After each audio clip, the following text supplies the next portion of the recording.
Alright, welcome back. So next up, what we're gonna do is make the sheath. First, we're gonna make the template using the blade itself and just trace it all over the cardboard, and that's pretty much the template.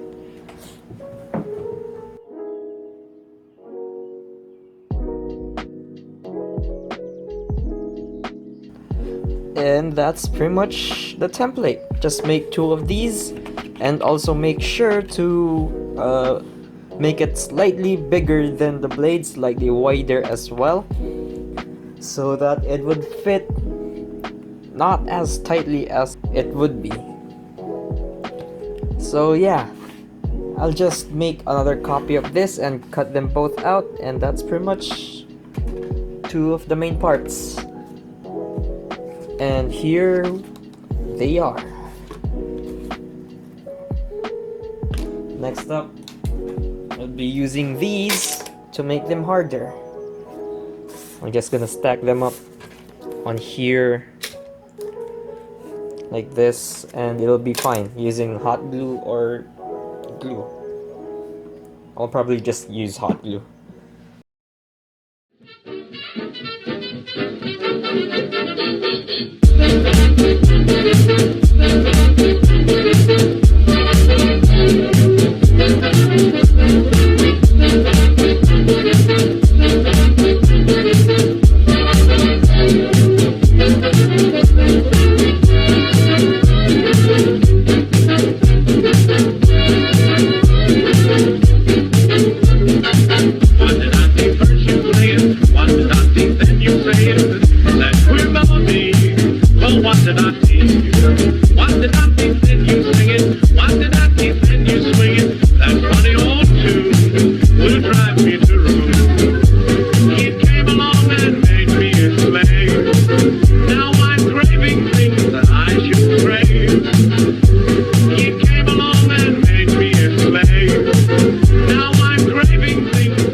Okay, so this is one side all finished.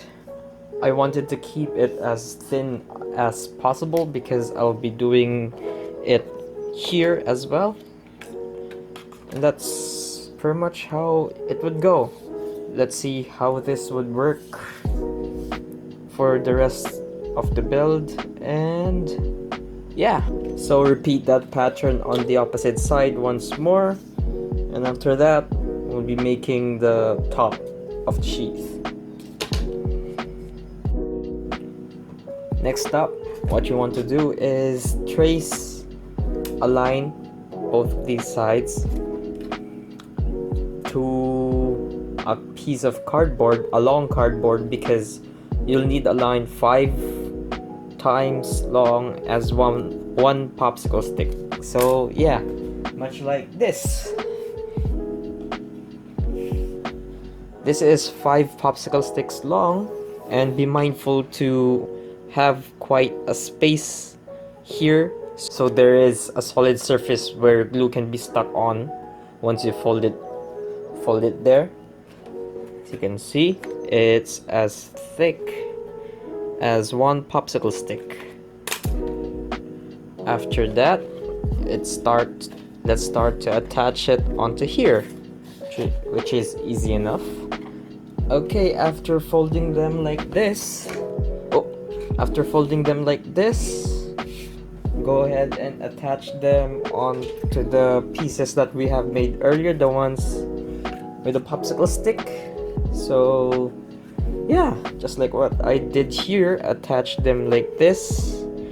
I made this inside out, that was wrong. This piece is supposed to be inside here, like this one, and the attached piece is outside. So yeah, just glue them on like this, and if there's a curve, a major curve, like the part here, just